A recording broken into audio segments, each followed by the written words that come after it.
Sorry to interrupt the honourable member. The big issues. Her time has expired. Mr. Speaker. I call Chris Bishop. Well, thank you, Mr. Speaker. Look, I take a great degree of interest in bills like this, not the least of which for the reason that in the Hutt Valley we've got some fantastic breweries.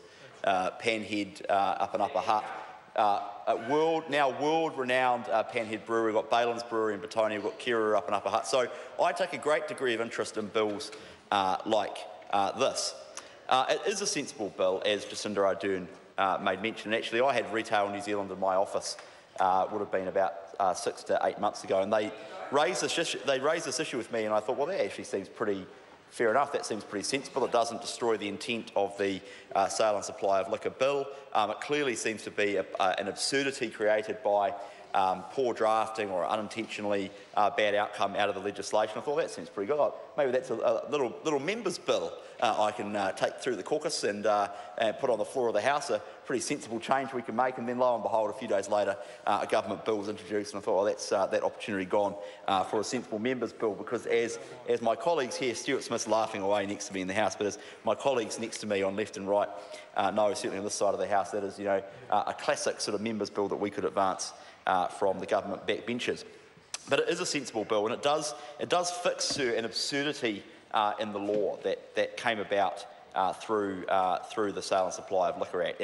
And really, we don't want a situation where you have low alcohol beer products or low alcohol alcoholic products in next to fruit juice and in next to into fizzy drink and all the other sort of plethora of different types of beverages you can get. It makes sense, sir, that those beverages would be available in the alcohol area of the store. And as other members have pointed out rightly, including the Minister in his introduction, it is right that those products can be seen as an alternative. So I just want to briefly pick up on Jacinda Ardern's comments towards the end of her speech about why this is not in a statutes amendment bill. Well, sir, the simple reason is that alcohol issues in this House have traditionally been treated as conscience issues. And, sir, statutes amendment bills are reserved for those highly technical, incredibly specific changes to statutes for which there will be obviously overwhelming support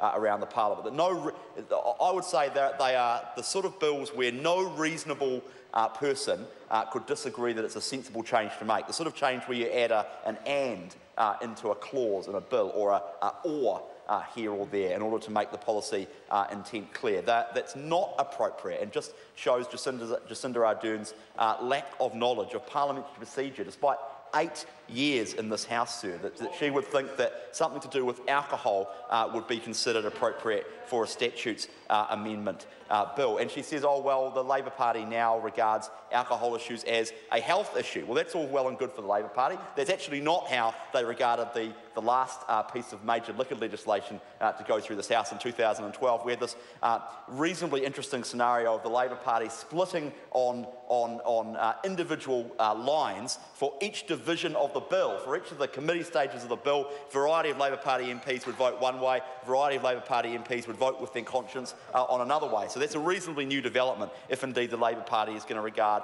something like alcohol, which has been regarded as a conscience issue for a very long time, sir, into this Parliament. And then right at the very end of her speech, what do we hear? We heard Labor's real cracker of a policy, which is the minimum pricing for alcohol, $2 per standard drink, which is what it was going into the 2014 election. So this is the idea that the minimum price of wine, of a bottle of wine in a supermarket, will be $14 or $15. Yeah. No, you can't get your $8.99 Sauvignon Blanc on the way home with fish and chips on a Friday night. Nope, that's not allowed anymore. Nope, you can't get your $13.99 bottle of Pinot Noir or your bottle of Chardonnay from the Hawke's Bay. Nope.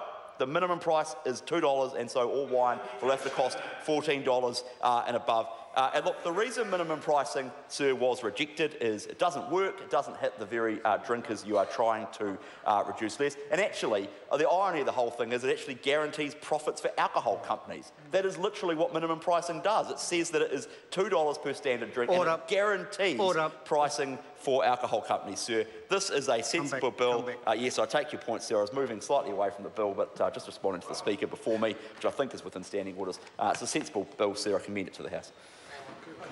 I call